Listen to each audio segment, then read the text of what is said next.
চলচ্চিত্রে আকৃতি প্রযোজিত কালসজ্জি। নাটকটি লিখেছেন সুদীপ্ত ভৌমিক, নির্দেশনা অরুণাভ সেনগুপ্ত।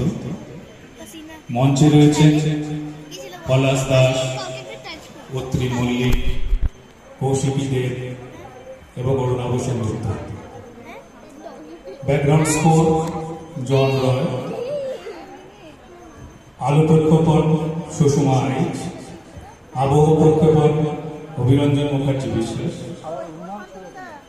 মেকআপ সৌভিক সেনগুপ্ত। ব্যাকস্টেজে রয়েছেন আশিস দত্ত এবং অদিতি দত্ত। প্রোডাকশন কন্ট্রোল ভক্তি দাস।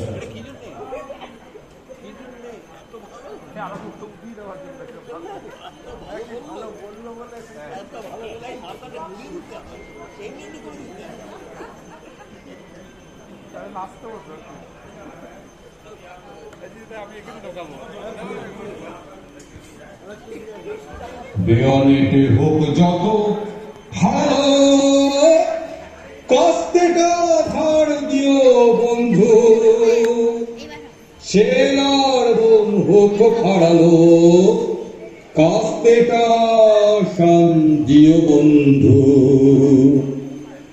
বাঁকানো চাঁদে সাদা খালিটি তুমি বুঝি খুব ভালোবাসতে, বাঁকানো চাঁদে সাদা খালিটি তুমি বুঝি খুব ভালোবাসতে। চাঁদের সম কাজে নহে তো এ যুগের চাঁদ হলো কাস্তে। বেয়ানেটে হোক যত ধারণা, কাস্তেটা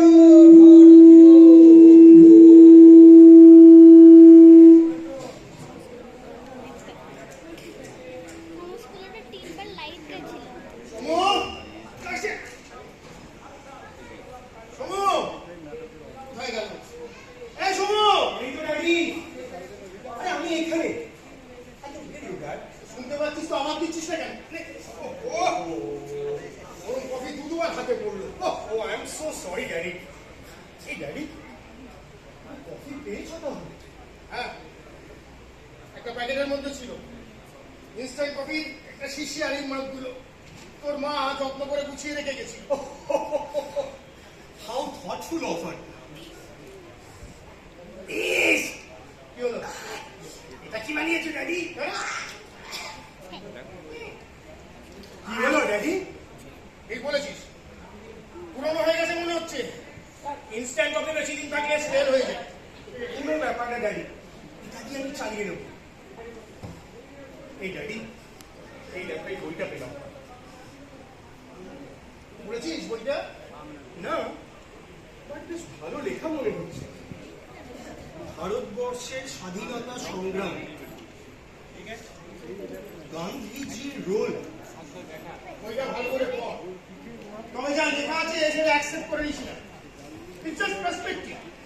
শুধু মনে রাখিস গান্ধীজি কিন্তু একলা এই ভারতবর্ষের স্বাধীনতা আনেননি। হ্যাঁ, এটা তুমি আমাকে আগেও বলেছো। আচ্ছা ড্যাডি, তাহলে তুমি মনে করো না যে ওই Gandhi was the father of the nation? শোনো, ভারতবর্ষের স্বাধীনতার জন্য অনেক অনেক মানুষের অবদান রয়েছে। And Gandhiji was just one of them. Media ওনাকে অনেক আগে দিয়েছে, তবে ওনার ভুখ হরতাল আর অহিংস আন্দোলনের জন্য কিন্তু ব্রিটিশরা ভারতবর্ষ ছেড়ে যেতে বাধ্য হয়নি। Typical of Bengali. এই কলকাতার বাঙালিরা সেভাবে গান্ধীজিকে ওই নিজেদের লিডারই মেনে নিতে পারেনি, তাই না? তোমাদের লিডার তো ওই মিলিটারি ইউনিফর্ম পরা মানুষ না, নেতাজি সুভাষ চন্দ্র বোস। ইয়েস, নেতাজি নেতাজি সুভাষ চন্দ্র বোস। আশেপাশের আওয়াজ আসতে করো। কি অবস্থা? সেদিন যদি নেতাজি ওই তথাকথিত ব্রেন গ্যাস থেকে বেঁচে ফিরে আসতেন, তাহলে ভারতবর্ষ আজ অন্য দেশ হতো। শোনো, ব্রিটিশরা ভারতবর্ষকে স্বাধীনতা দিয়েছিল ভিক্ষের মতো। নেতাজি চেয়েছিলেন জেলে নিতে। বাট ড্যাডি, উনি তো পরে হিটলার বা নাৎসিদের সাথে হাত মিলিয়েছিলেন। Wasn't he a fascist? শোনো, একটা মানুষের অ্যাকশন থেকে তাকে জাজ করিস না, তার ইন্টেনশনস, তার মোটিভ গুলো বুঝতে হবে। শত্রু আমাদের বন্ধু। জাস্ট এই কারণে নেতাজি জার্মানির সাহায্য হয়েছিল। He was never a fascist. but that right? ঠিক আছে ঠিক আছে ঠিক আছে এখন আয় ঘর থেকে বাক্সটা ধর ওপাশে নিয়ে যেতে হ্যাঁ চল আচ্ছা চলো ধর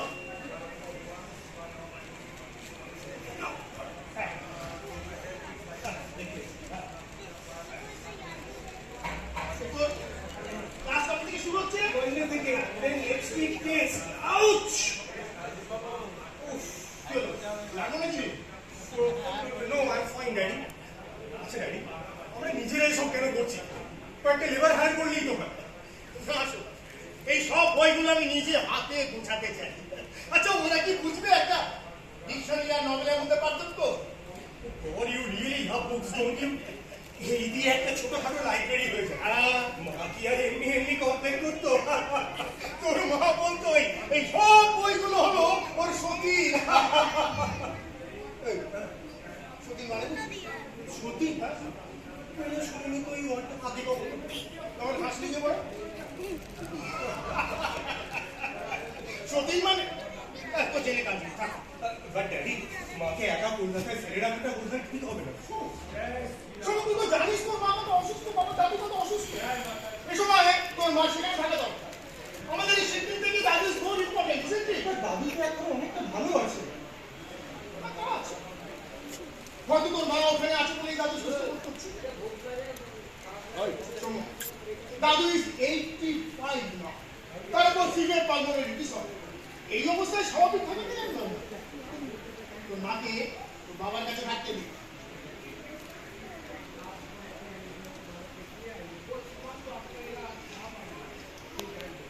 শোনো তোর কি দাদুকে দেখতে ইচ্ছে করে না জানো আমি কলকাতা গেলেই দাদু কাঁদে আবার আমি যখন ফিরে আসি তখন ওরে, তোর দাদু তোকে খুব ভালোবাসে রে। আচ্ছা কিছুদিনের যাওয়া সম্ভব নয় কি করে যাবো তুমি বলো না বললাম না সামনে টেস্ট দেন ফাইনাল এক্সাম হ্যাঁ ঠিক বলেছিস you got to do what you got to do দেখে মোবাইলে করে এসব করবে অন্যান্য জায়গায় জিনিসগুলো সব গুছিয়ে ফেলতে হবে বুঝলি তো ব্যাপারটা কি হলো ড্যাডি এবার বুঝে দেওয়া যাচ্ছে না আমি দেখি বাইরে কিছু পাওয়া যায় আচ্ছা, ঠিক আছে। শোন তুই কিন্তু সব গোছাতে লাগিস হ্যাঁ আমি সব গুছিয়ে রাখবো তুমি কোনো চিন্তা করো না আগে জিনিসটা নিয়ে নেবো বেশ Keep the fire of freedom burning your truth.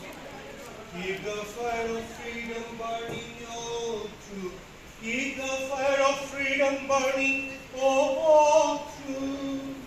Keep the fire of freedom. এই বক্সটা ওই দিকে নিয়ে গিয়ে রাখ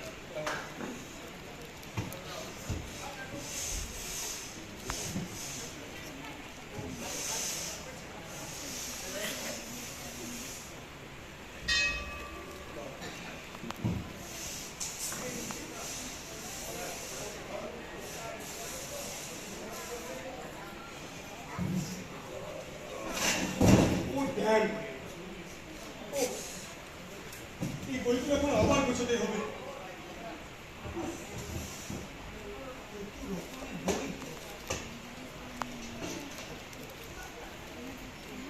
diary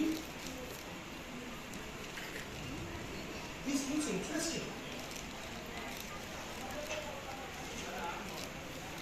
Power glows from the barrel of a gun. Wow. 1967. Interesting. January 12, 1967. সশস্ত্র বিপ্লব একমাত্র পথ সশস্ত্র বিপ্লব একমাত্র পথ আমরা চার বছর মনে পারি অসার সমস্তন্ত্র দিয়ে কখনো বিপ্লব আসতে পারে না কংগ্রেস মাও আর লিবিয়ানো দেখানোর পথেই আমাদের চলতে হবে রোজ আমরা ডায়াল অপেক্ষা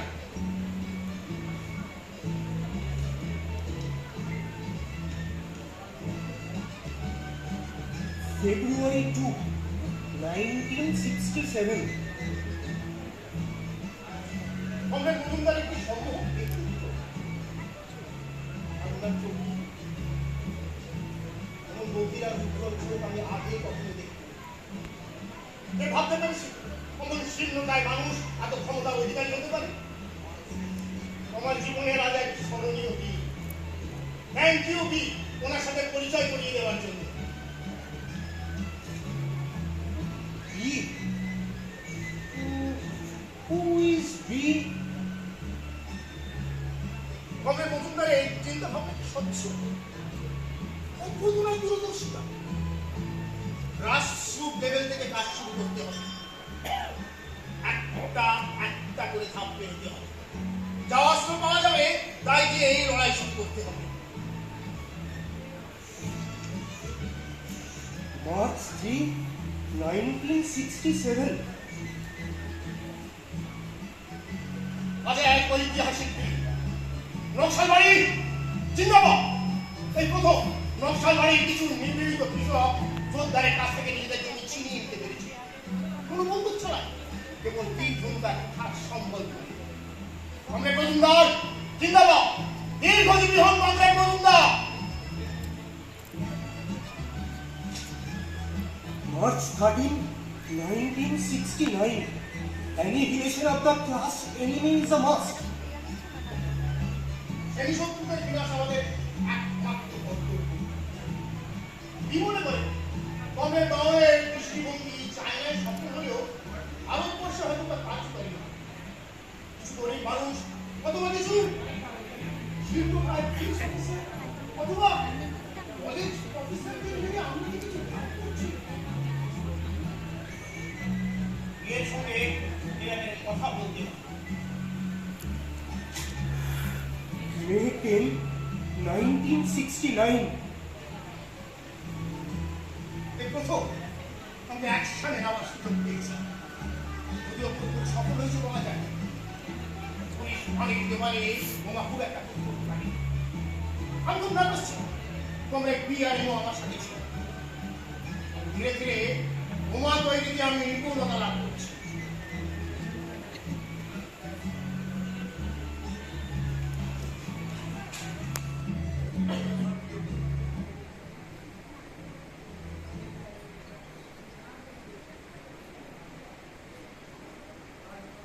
দুধ করে ফেলে দিচ্ছু না।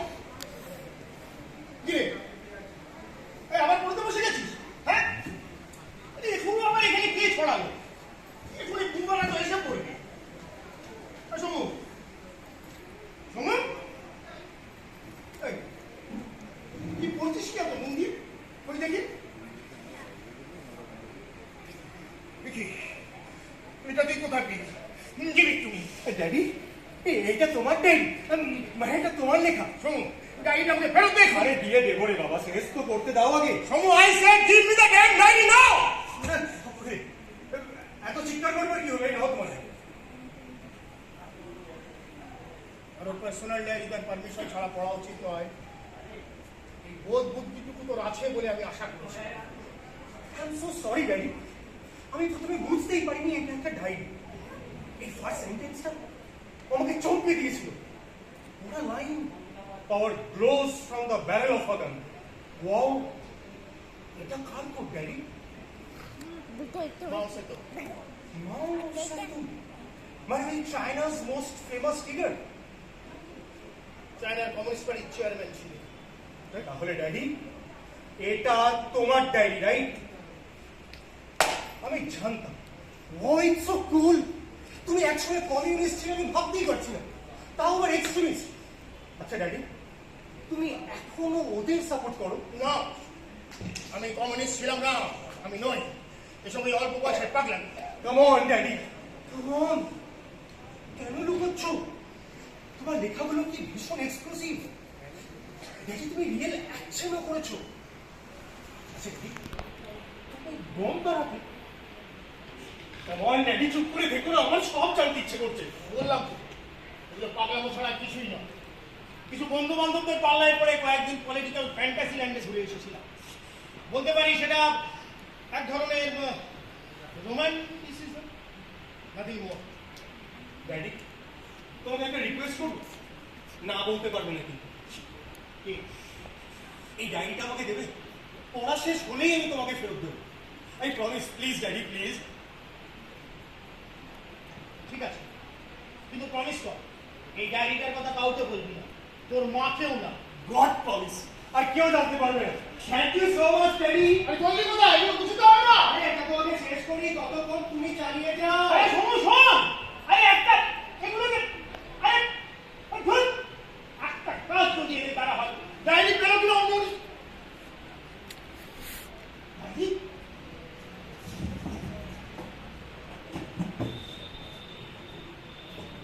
কি খুঁজছিস সুবিমল? ওখানে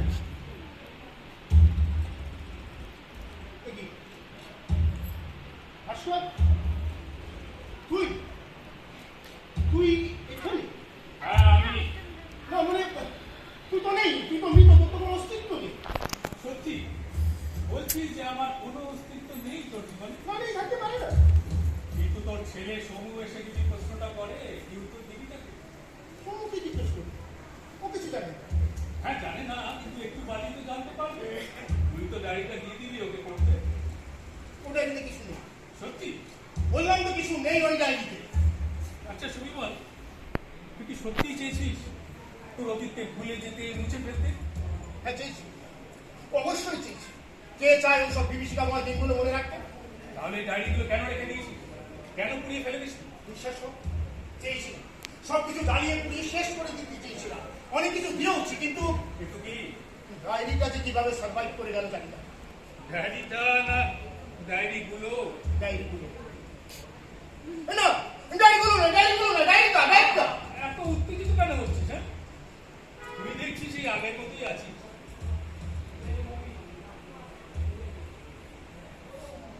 একই রকম আছে। না, সময়ের সাথে সাথে কিছুটা বদলেছিস তো বটেই। তুই এখন আমেরিকার প্রতিষ্ঠিত কর্পোরেট অফিসার।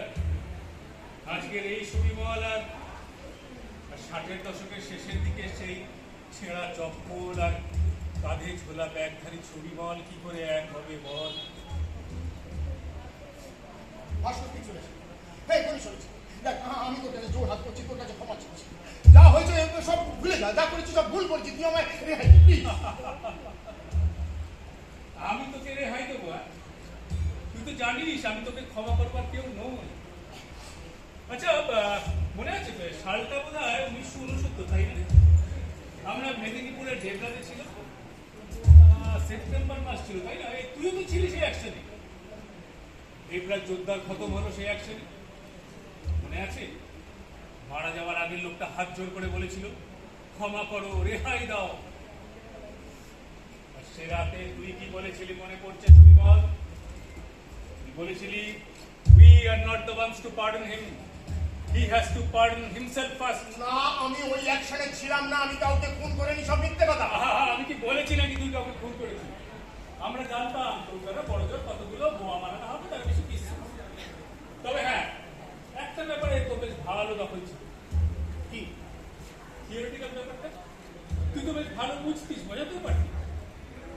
কিরে, ওই লিবারেশন কাগজটা নিয়ে তুই তো ছদ্মনামে বেশ একটা আর্টিকেল লিখেছিলি, তাই না? তোর কাছে কোনো কপি নেই? না নেই। সত্যি নেই নাকি খুঁজলে হঠাৎ করে ডায়েরিটার মতো বেরিয়ে পড়বে এদিক ওদিক থেকে? না, বেরিয়ে পড়বে না। বাবা সব পুড়িয়ে ফেলেছিল, শুধু এই ডায়েরি আমার কাছে ছিল। ভুল, ভুল ভাস্কর, ভুল। আমি ভুল লিখেছি, আমরা সবাই ভুল কথা লিখেছি। ভুল? কি বলছিস তুই যে লিখেছিস we acquired a fake independence, our nation is nothing but a semi-colony of British imperialism, সেটা সেটা ভুল ছিল? হ্যাঁ, এই যে একটু আগে তোর ছেলে সমুদ্র বললি যে ব্রিটিশরা ভারতবর্ষকে স্বাধীনতা দিয়ে গেছে ভিক্ষের মতন, এটাও ভুল। হ্যাঁ, ছেলে একদিন লিখেছিল we need to fight against all forms of revisionism, সর্বপ্রকার শোধনবাদের বিরুদ্ধে আমাদের সংগ্রাম। সেই ছেলে আজ কতটা পরিশুদ্ধ হয়েছে তাই দেখছি। কেন পার্টির নেতারা শুদ্ধ হয়নি? শুধু আমায় দোষ দিচ্ছিস কেন? পরে পার্টি কি স্বীকার করেনি যে তাদের সমস্ত পদ্ধতি আর মতবাদ সঠিক ছিল না? বলেনি সময় আর জাতির চরিত্রকে বুঝতে ভুল করেছিল? আমি পার্টির কথা শুনতে আসিনি সুবিমল, আমি এসেছি আজকে তোর কথা শুনতে। তোর কথা বল, তুই কি নিজের ভুল থেকে মুক্তি পেয়েছিস? নিজেকে শোধরাতে পেরেছিস? শোধন ভাগ তোকে কতটা পরিশুদ্ধ করেছে বলবি আমাকে? হ্যাঁ? তোর মুক্তি এসব কি করছিস ভাস্কর? কিসের মুক্তি? হ্যাঁ? দেখ ভাস্কর, আমার এখন অনেক কাজ রয়েছে, মোবাইলে এখন এসে পড়বে, তুই এখন যা। এই নিয়ে তো কত নম্বর মুখ হলো রে? হ্যাঁ? হাত কষ্টে হয়ে গেল না? আর কত পালিয়ে বেড়াবি সুবিমল? কে বলছে আমি পালিয়ে বেড়াচ্ছি? কে? আমি কাউকে ভয় করি না। চিরযুক্তেও নয়? না! কি হলো জানি? হ্যাঁ? Is everything okay? হ্যাঁ, হ্যাঁ, সব ঠিক আছে, সব ঠিক আছে। এগুলো এখানে আবার ছড়িয়ে দিয়ে গেল। না, সব ঠিক আছে। হ্যাঁ? ড্যাডি তুমি কি খুঁজছো? কি? বলছি ড্যাডি তুমি কি খুঁজছো? আরে কিছু না, শুধু এই যা। এই। ডায়েরিটা তো পড়া হয়ে গেছে। ফেরত দিতে হবে না আমাকে। ও ইয়েস, এক সেকেন্ডের জন্য আমি চোখ সরাতে পারি ড্যাডি, আমি ভাবতেই পারছি না you had such an exciting past.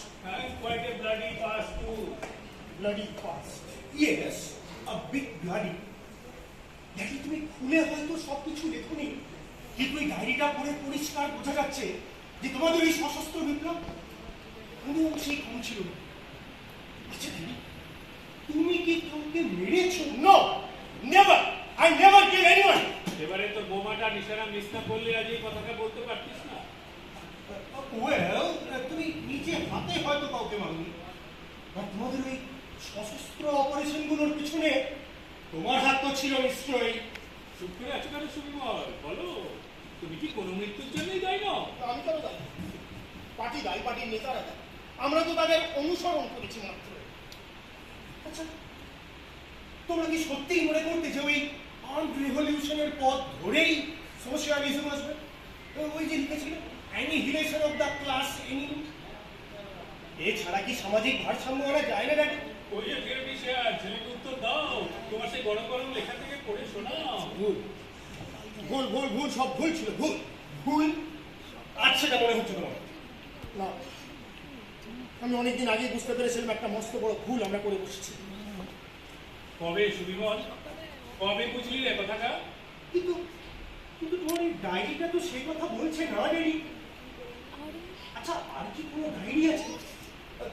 মানে থাকাটাই খুব স্বাভাবিক, কিন্তু তো কেমন ওই অ্যাব্রাপ্টলি আর্লি 1971 এ গিয়ে শেষ হয়ে গেল। সে কি রে, ভালো ডায়েরি আছে নাকি? এই যে তুই বললি না, আর কোনো ডায়েরি নেই সমু, আর কোনো ডায়েরি নেই। তা হয় না daddy, there must have been some conclusion, the end.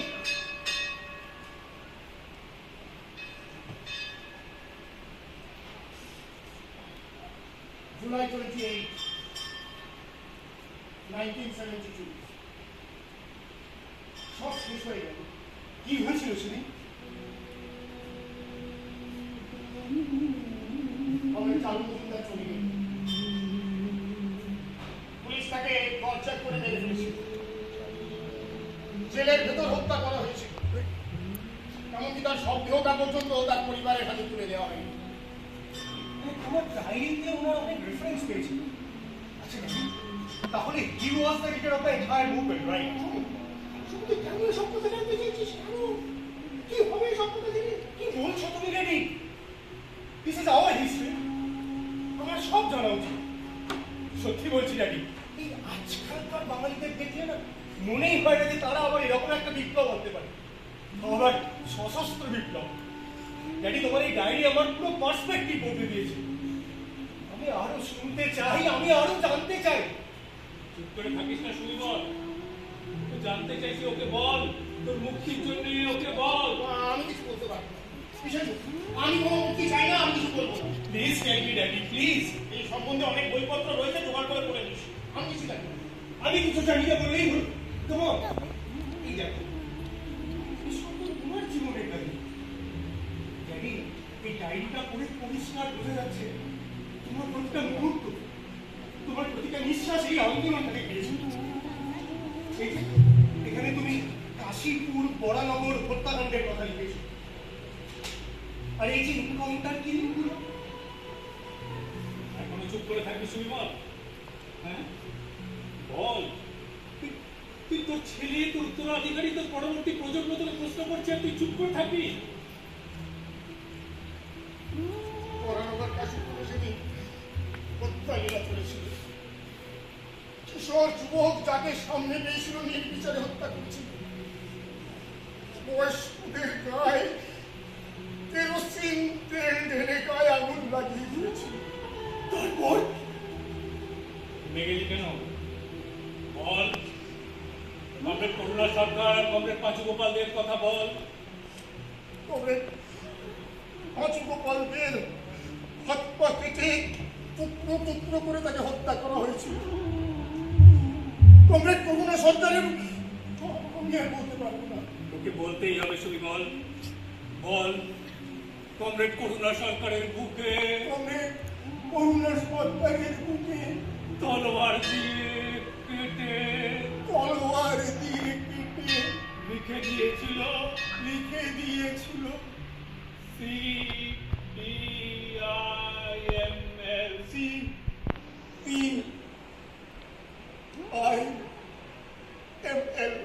This is an outright violation of human rights, Daddy.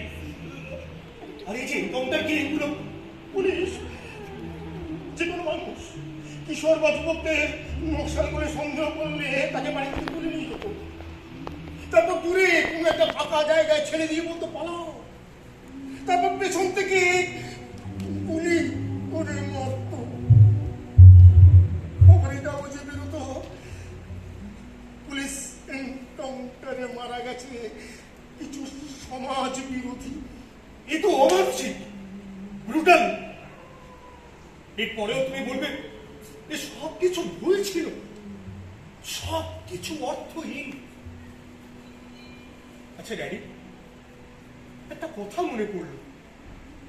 শুনেছিলাম মামাও তো কোনো একটা মুভমেন্টে জড়িয়েছিল, ওকেও পুলিশ এনকাউন্টারে মেরে ফেলা হয়েছিল, তাই না? তুই কি করে জানলি এসব কথা? মার কাছে শুনেছিলাম অনেক বছর আগে। মার কাছে মামার একটা ছবি ছিল। একদিন দেখি ছবিটা হাতে নিয়ে মা খুব কাঁদছে। তখনই জানতে পেরেছিলাম যে মামাও একজন পলিটিক্যাল অ্যাক্টিভিস্ট ছিল, আর তাকেও পুলিশ এনকাউন্টারে মেরে ফেলা হয়েছিল। বেশি কিছু বলেনি, তখন মামার নামটাও জানতে পেরেছিল। মামার নাম ছিল ভাস্কর। ভাস্কর মানে সূর্য। মামার মারা যাওয়ার দিনটাও বলেছিল। কবে ছিল যেন? 17th মে, আজকের দিন। মাই গড, হোয়াট আ কোইন্সিডেন্স। আচ্ছা ড্যাডি, তোমার কাছে মামার কোনো ছবি আছে? মানে ওনাকে স্মরণ করে আমাদের কিন্তু কিছু করা উচিত। আমার কাছে নেই, তোমার কাছে থাকতে পারে, বাড়িতে নেই। আচ্ছা ড্যাডি, তুমি ভাস্কর মামাকে চিনতে? এই যে জানো জানো, এখন আমার মনে পড়ছে, দাদু আমাকে দেখে জড়িয়ে ধরে কাঁদতে কাঁদতে ভিড় করে বলতো, ভাস্কর ভাস্কর। আচ্ছা, আমাকে কি ভাস্কর বাবার মতো দেখতে? মানে কোনো মিল আছে? দেখো না ড্যাডি। না কই, আমি তো কিছুই ভালো করে দেখ না, কোনো মিলই খুঁজে পাচ্ছিস না। ওই মা কিন্তু বলতো যে ওই কোনো অ্যাঙ্গেল থেকে মিল পাওয়া যায়। এনিওয়ে, আমি চাই দেখি ছবিটা পাওয়া যায় কিনা, দেখি। হ্যাঁ, কেমন? হ্যাঁ, কি রে, কোনো মিলই খুঁজে পেলি না? না, কোনো মিল নেই, ভাস্কর কোনো মিল নেই। সময় একেবারে অন্য ধরনের ছিল। হ্যাঁ, তা হয়তো হবে, তবে মামার চেহারার সঙ্গে মিল থাকাটাও আশ্চর্যের কিছু নয়। কি এই, তুই কি খুঁজছিস বলতো? কিছু না, কিছু না। কেন নিজেকে ডিনাই করছিস শুনি বল? কেন তুই আজকে ভয় পেয়েছিস, তাই না? তুই ভয় পেয়েছিস তোর ছেলে সৌম্য আসল কথাগুলো জেনে যাবে, তোর ছেলের চোখে তুই ছোট হয়ে যাবি, সেই ভয় পাচ্ছিস তুই। সত্যি কথা বল। ভয় পাচ্ছি, ভয় পাচ্ছি। যে কথা এতদিন কেউ জানতে পারেনি, যে কথা এতদিন এই বৈভব বিলাসের আড়ায় চাপা পড়েছিল, আজকে তো বেরিয়ে আসতে চাইছে। হ্যাঁ? আর সময় এই কথা জানার কোনো প্রয়োজন নেই। দ্বিতীয় ডায়েরিটা আমি কিছুতেই ওর হাতে করতে দেবো। তাহলে স্বীকার করছিস যে আর একটা ডায়েরি আছে? হ্যাঁ, আছে আছে আছে, আর সেটা গেল ভয়ঙ্কর ডায়েরি। আজই আমি ওটা খুঁজিয়ে ফেলি। কোথায়? দুটো ডায়েরি কি লিখেছিলিস? কি লিখেছিলিস সেই ডায়েরিতে? বল না, তোর বিশ্বাসঘাতকতার স্বীকারোক্তি।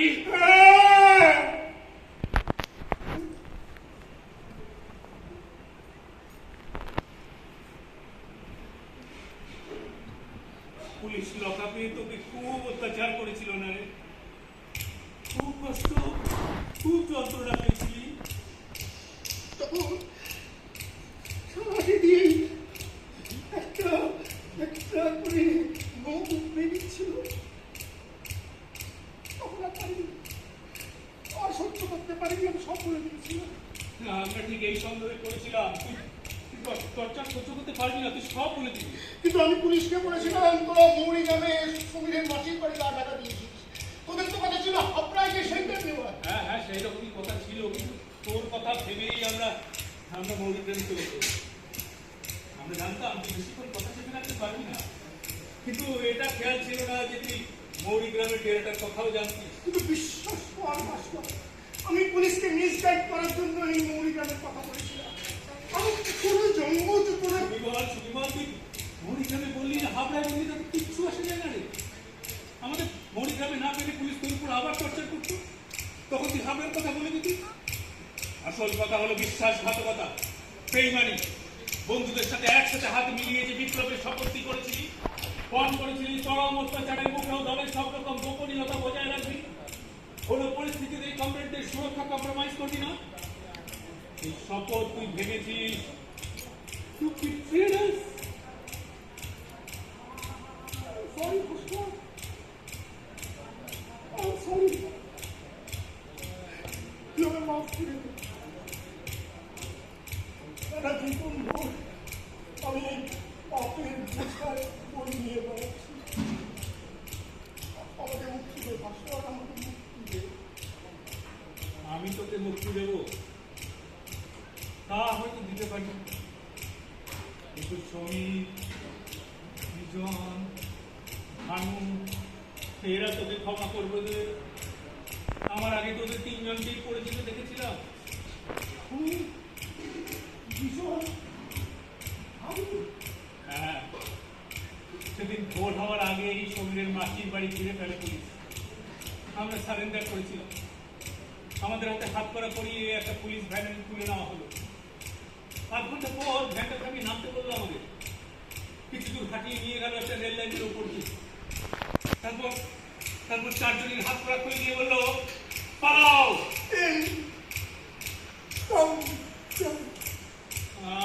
আমরা না প্রথমে একটু হতচকিত হয়ে পড়েছিলাম, কি করবো বুঝতে পারছিলাম না।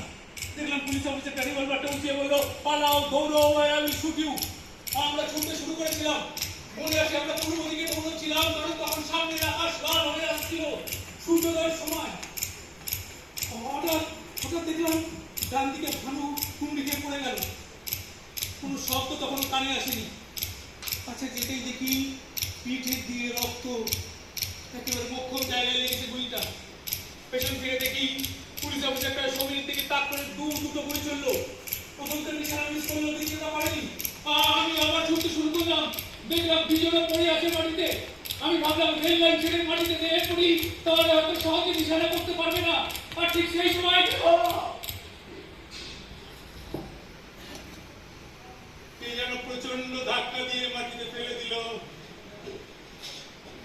গুলিটা পিঠ পুড়ে সোজা হার্টে শুকিয়ে গিয়েছিল। প্লিজ মাস্টার, প্লিজ, আমি আর শুনতে পাচ্ছি না, আর সহ্য করতে পারছি না। প্লিজ, তার প্রিটি হয়নি। ঠিক আছে, ঠিক আছে, আর কিছু বলবো না। কিন্তু একটা কথা বলতো, তুই আমাদের কথা ফাঁস করে দিল, পুলিশ তোকে কি করে এত সহজে ছেড়ে দিল?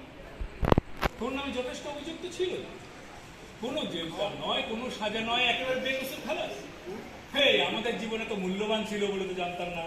মাস্টার, তুই কি আমাকে আজকে একবারে শেষ করে দিবি? আমার শেষ লজ্জাকে পৌঁছে রাখতে দিবি? হ্যাঁ, এত কথাই যখন হলো, আর এটাই বা বাকি থাকে কেন? বল, পুলিশ কেন তোকে ছেড়ে দিল? বাবা, বিশ্বমশাই, ও হ্যাঁ হ্যাঁ, ওনার সাথে তো পুলিশ কমিশনের কি একটা ঘনিষ্ঠতা ছিল, তাই না?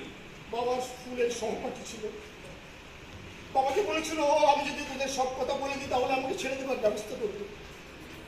জানিস বাবা, আমাদের অনেক বুঝেছিল, মা তো কেমন অসুস্থ হয়ে পড়েছে বাবা, হার্টের পেশেন্ট। আমিও ঘাবড়ে গেছিলাম। বুঝেছি। তারপর তুই ছাড়া পেতেই তোকে সোজা আমেরিকা চালান করে দিলাম। আমরা ধরা পড়লাম, আর তুই মুক্তি পেলি। মুক্তি কি বল? ঠিক সেই মুহূর্তে আমার মনে হয়েছিল তোদের থেকে, এই দেশ থেকে যত দূরে পালিয়ে যেতে পারি তত ভালো। আর সেই থেকে আজ পর্যন্ত প্রত্যেকটা দিন আমি তোদের ভুলে থাকতে চেয়েছি। আর সেই চেষ্টা করতে গিয়ে আরো বেশি করে মনে পড়েছে তোদের। মনে পড়েছে সেই সব দিনের কথা, আর আমার ভেতরটা পুরে পুরে ছাই হয়ে গিয়েছে। ছাই হওয়াটা ভীষণ প্রয়োজন সুবিমল, ছাই হওয়াটা ভীষণ প্রয়োজন। কারণ সেই খরচা থেকেই তো কিংবদন্তি সেই ফিনিক্স পাখির মতো নবজন্ম নিতে পারে মন। ড্যাডি, ড্যাডি, তুমি বিশ্বাসঘাতক। মামাকে তুমি মেরে ফেলেছিলে, তুমি। না শুনুন, আমি ভাস্করকে খুন করিনি। এটাকে তুমি নিজে লিখে রেখেছো। এখন তুমি অস্বীকার করতে পারো না। এই যদি কোথা থেকে দেখি না, মার ডিভানের তলায় পেলাম, সাথে আমি এই ফটোটা।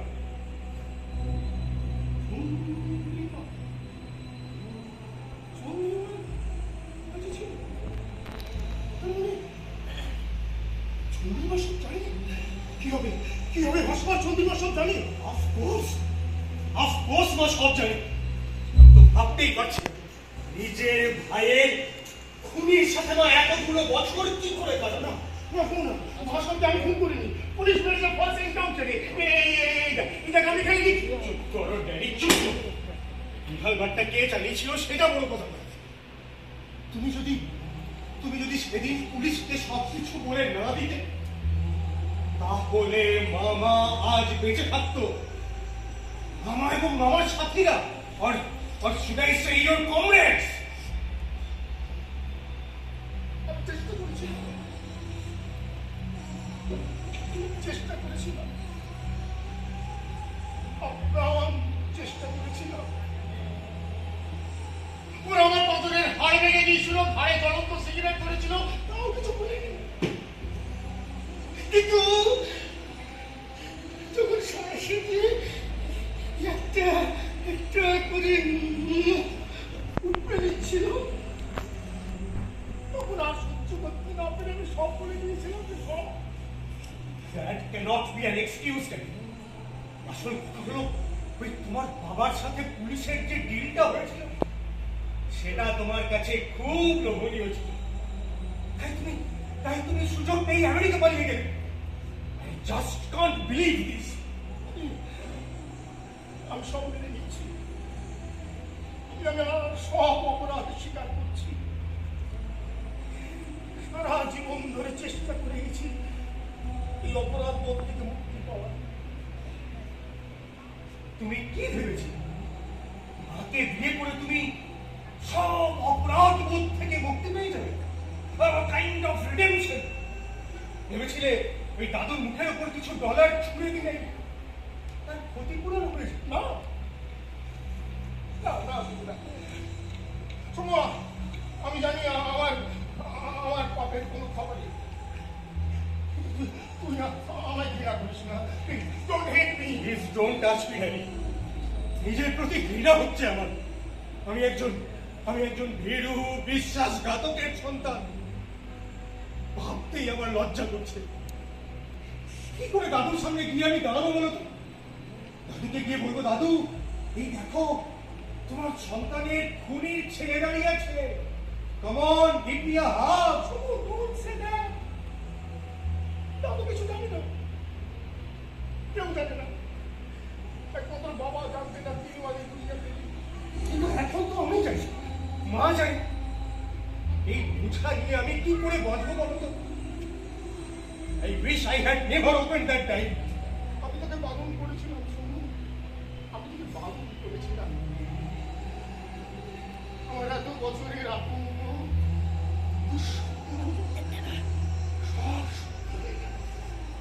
ড্যাডি, আমি আর এখানে থাকতে পারবো না। তোমার সাথে এখানে আর এক মুহূর্ত নয়।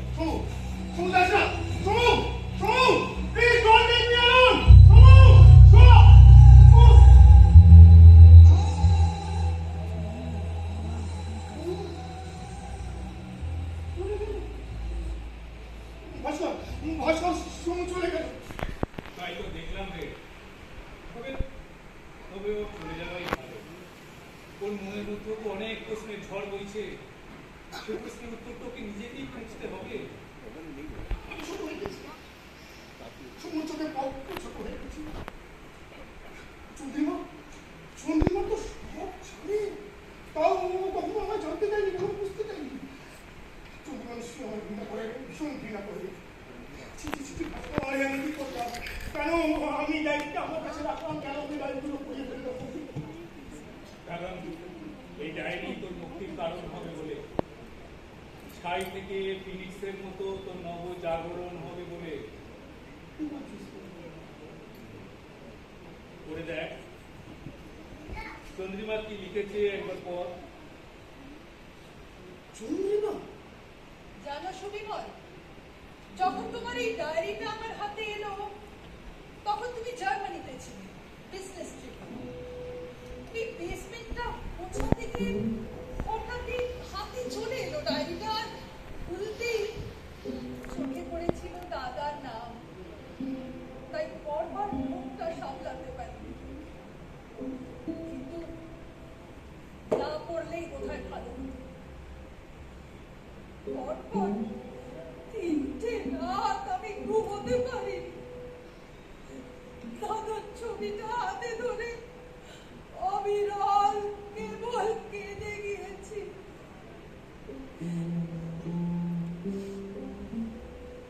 অসম্ভব ঘৃণা হচ্ছে তোমার উপরে আর আমার নিজের উপরেও। ছি ছি ছি ছি ছি। এই এতগুলো বছর আমি আমি আমার দাদার হত্যাকারীর সঙ্গে কাটিয়েছি। এই কথা মনে হলে সমস্ত শরীর রাগে দুঃখে ঘৃণায় একেবারে অস্থির হয়ে উঠছিল। অনেকবারেও ভেবেছি যে তোমাকে ছেড়ে দূরে কোথাও পালিয়ে যাই, পারিনি। তোমার যত যুক্তি, যত অজুহাত, যত সাফাই তুমি এই ডায়েরিটাতে লিখে রেখেছ, সব মনে হয়েছে মিথ্যে। হ্যাঁ, মিথ্যে। আর সেই সঙ্গে নিজেকেও কত ছোট মনে হয়েছে। মনে হয়েছে যে দাদার মৃত্যুর প্রায়শ্চিত্ত করবার জন্যই তুমি আমাকে বিয়ে করেছিলে, আমাদের পরিবারের প্রতি অনুকম্পা বশত। ঠিক সেই সময় ওই টেলিফোনটা বেজে উঠেছে। তুমি ফোন করেছিলে জার্মানি থেকে। বার্লিনের ভগ্ন প্রাচীর দেখে তুমি তখন ভীষণ উত্তেজিত হয়ে ফোন করেছিলে, আর সেই দিন বহু বছর বাদে তুমি দাদার নাম দিয়েছিলে। তুমি বলেছিলে আজ যদি ভাস্করকে তুমি এই ভাঙা প্রাচীর দেখাতে পারতে, তাহলে তাকে ধরে তুমি বলতে, দেখ দেখ ভাস্কর, তাকিয়ে দেখ কিসের জন্য তোরা প্রাণ দিয়ে দিল সেটা একবার চেয়ে দেখ। সব তো ভেঙে গুঁড়িয়ে দিয়েছে মানুষ। এসব কমিউনিজম কিচ্ছু নয়, কিচ্ছু নয়। মানুষের অহংকারের প্রাচীরটা যতদিন না ভেঙে চুরমার হয়ে যাচ্ছে, ততদিন ওই শ্রেণীহীন সমাজ সম্ভব নয় রে, সম্ভব নয়। বৃথাই তোরা প্রাণ দিলি ভাস্কর। আমি স্পষ্ট শুনতে পাচ্ছিলাম, কান্নায় পুরো গলা বুঝে আসছে। আর ঠিক সেই মুহূর্তে তোমাকে ক্ষমা করে দিয়েছিলাম। হ্যাঁ শুধু বলো, তোমাকে আমি মন থেকে ক্ষমা করে দিয়েছিলাম, কারণ আমি বুঝতে পেরেছিলাম যে একটা অনিচ্ছাকৃত ভুলের জন্য প্রচন্ড শাস্তি তুমি সারা জীবন ধরে ভোগ করে চলেছো। এও বুঝেছিলাম যে দাদাকে তুমি প্রতিটা মুহূর্ত মনে করে রেখেছো। আর একটা কথা পরিষ্কার হয়ে গিয়েছিল যে আমাকে বিয়ে করার পেছনে একটাই উদ্দেশ্য ছিল, দাদাকে আরো কাছে পাওয়া, তাই না? দাদাকে তুমি প্রতিটা মুহূর্তে জীবিত রাখতে চেয়েছো সুকুমার, এবং তুমি তা পেরেছো। অথচ দেখো আমি ভাস্করের নিজের বোন হয়েও আমি তো প্রায় ভুলতেই বসেছিলাম।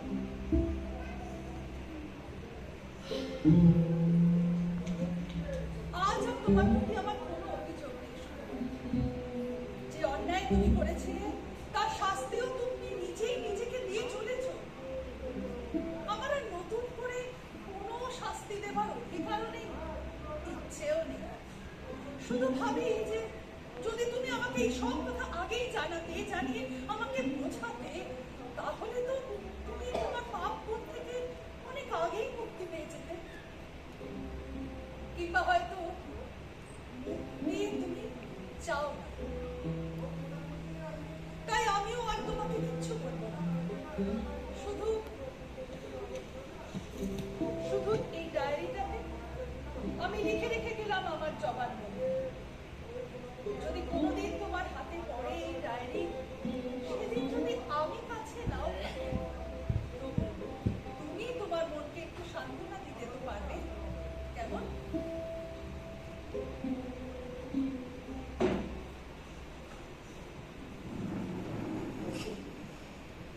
আপনি সারা জীবনের উপর ভোগ করছেন। কেন আমি চন্দ্রিমাকে আগে বললাম না কেন? কারণ তুই ভয় পেয়েছিলি। তুই ভয় পেয়েছিলি চন্দ্রিমাকে বললেই ওকে হারাবি, আর সেই সাথে ওকেও হারাবি। চন্দ্রিমা ঠিক রেখেছে। আমি বোধহয় তোকে কাছে পাওয়ার জন্য চন্দ্রিমাকে ঘুরে ফেলেছিলাম, যাতে তোকে পুরোপুরি বলতে লাগলাম। ভাস্করের প্রতিফলন দেখতে চেয়েছিলাম চন্দ্রিমার সংসুখের মধ্যে। আর তাই তো আমিও তোকে ছেড়ে যেতে পারিনি রে কোনোদিন। তবে আর বোধহয় তোর আমাকে প্রয়োজন হবে না। কি বলছিস তুই? একবার পেছন ফিরে দেখ, তাহলেই বুঝতে পারবি। হ্যাঁ, শোনো শোনো শোনো, তুই কি সত্যি আমার ছেড়ে চলে যাবি? শোনো শোনো, আমি জানি তুই আমাকে ঘৃণা করিস না, তুই আমি মনে করবো না। তুই আমার যা শাস্তি দিতে পারিস আমি কিছু বলবো না, কিন্তু তুই আমার ছেড়ে যাস না। Please don't leave me.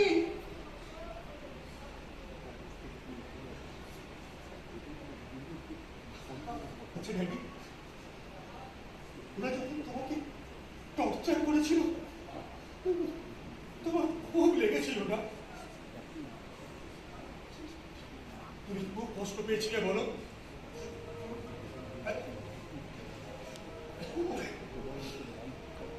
খুব কষ্ট পেয়েছি।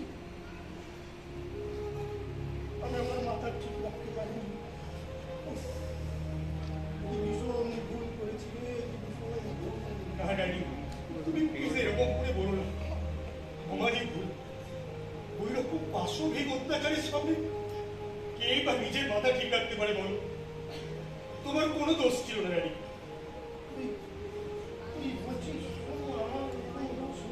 না daddy, it's not your fault.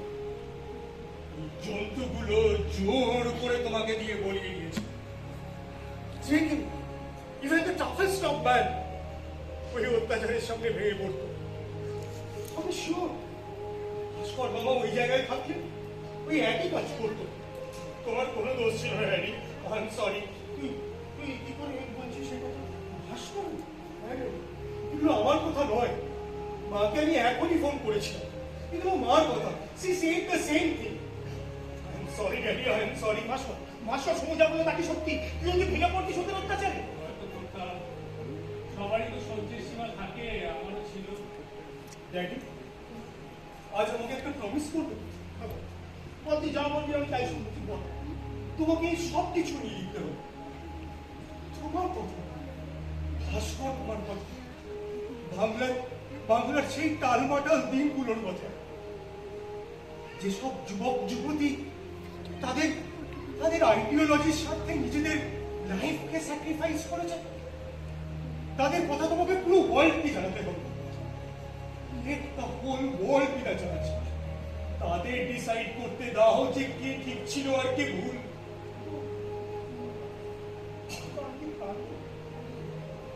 আমি কি পারবো আমার অমরের প্রতি সুবিচার করতে? অফকোর্স তুমি পারবে না, তোমাকে পারতেই হবে।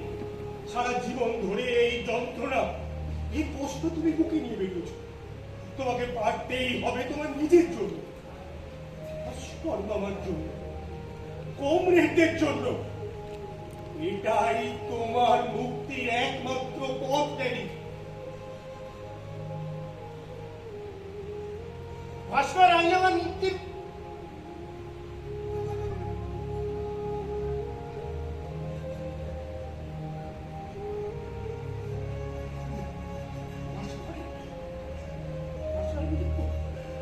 আমি লিখবো তোদের কথা, লিখবো আমার কথা, কোনো কিছু লুকোবো না ভাস্কর, কোনো কিছু গোপন করবো না। ড্যাডি, আমি তো ভাস্কর নই, আমি তো সমুন। তুমিও তো দাদুর মতো করছো। ও ভাই বাবু, আমি কালই কলকাতা যাবো বলে ঠিক করেছি। দাদুর এই সময় দাদুর পাশে ভাস্করের থাকাটা দরকার। ঠিক বলেছিস, ঠিক বলেছিস। চল চল, আমিও যাবো তোর সাথে। আমার শক্তি শুরু হোক তোর হাত ধরে। তোর দাদুর আশীর্বাদ আমার এখন খুব প্রয়োজন বেশি। আমায় নিয়ে চল শোনো, আমায় নিয়ে চল। ড্যাডি,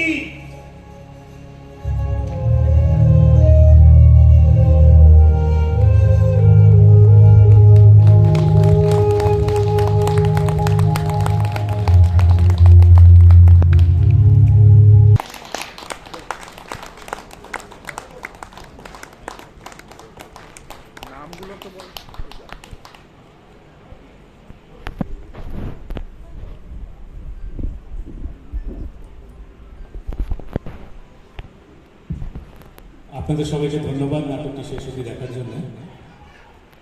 সবার সাথে পরিচয় করে দিই। তার আগে একবার স্টেজে ডেকে নেব আমাদের ড্রামা সোসাইটি আকৃতির দুই কর্ণধার শ্রী ভক্তি দাস এবং শ্রী সৌভিক সেন হিসেবে। একবার প্লিজ আসবেন স্টেজে।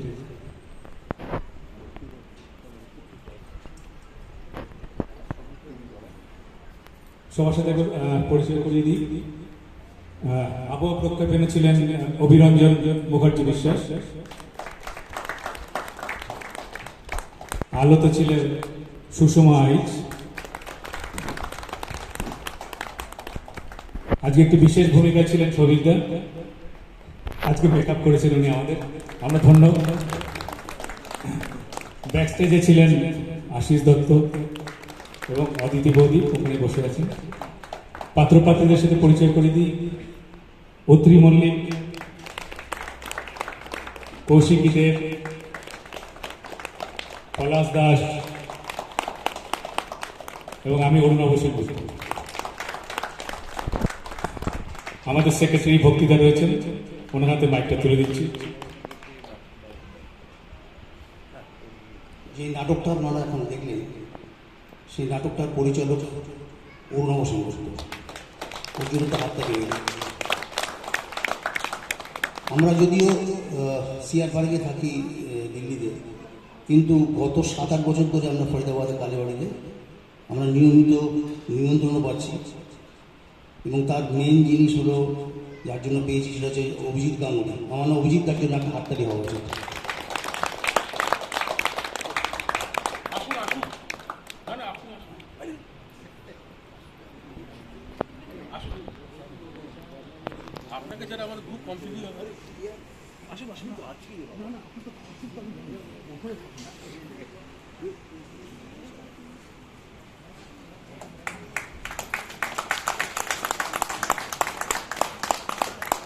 আমরা কৃতজ্ঞ, এবং সবথেকে বড় কথাটা হচ্ছে যে আপনারা ধৈর্য ধরে নাটকটা দেখলেন। দর্শকবৃন্দের জন্য আরেকটা হাততালি হওয়া উচিত। আমি আর কোনো কথা বলবো না, আমি অভিজিৎ দাদার কাছে মাইকটা দেব। ধন্যবাদ। আকৃতি গত কয়েক বছর ধরে আমাদের সুন্দর সুন্দর নাটক এখানে পরিবেশন করে আসছে, এবং এখানকার কিছু দর্শক মণ্ডলী ওদের নাটকটা পছন্দ করে বলে আমাদের দর্শকের সংখ্যা আস্তে আস্তে বাড়ছে। আজকাল দর্শকের সংখ্যা পাওয়া সম্ভব নয়। সারা দিল্লিতে বা যে কোনো জায়গায় দর্শকের সংখ্যা ক্রমিক ক্রমশই কমে আসছে। তো এর মধ্যে যে এই আকৃতি এই জিনিসটাকে বজায় রাখতে পেরেছে তার জন্য আকৃতিকে অনেক ধন্যবাদ। আর সৌভিক সেনগুপ্ত পার্টিকুলারলি উনি ফরিদাবাদেই এসেছেন এবং ফরিদাবাদেই থাকেন, কিন্তু এই নাটকের নেশার জন্যে রীতিমতো পরিশ্রম করেন এবং এখান থেকে রেগুলার উনি দিল্লি গিয়ে নাটকের পরিচালনা করেন এবং নাটক নিজেও করেন। আমার অনুরোধ, এবং আমি ওনাকে অনেকবারই এখানে ফরিদাবাদ কালীবাড়িতে ওনাকে এনেছি আমাদের জাজের আসনের জন্য। এই গত ফেব্রুয়ারিতে উনি এসেছিলেন আমাদের এখানে, একটা গল্প বলার প্রতিযোগিতা হয় তার জন্য জাজমেন্ট করবার জন্য, এবং আমি ওনাকে অনুরোধ করব যে এখানে নিয়মিত আসুন এবং এখানেও একটা ছোট্ট নাটকের দল তৈরি করুন, যাতে আমাদের পরবর্তী প্রজন্ম নাটকটা বুঝতে পারে, তারাও জানতে পারে যে কত ভালো করা যায় নাটকের মাধ্যমে আমরা আমাদের বক্তব্য কিভাবে সাধারণ লোকের কাছে পৌঁছে দিতে পারি। ধন্যবাদ। সবাই সমর্থন করছি এই ব্যাপারটা, দাদা দেখতে হবে আপনাকে।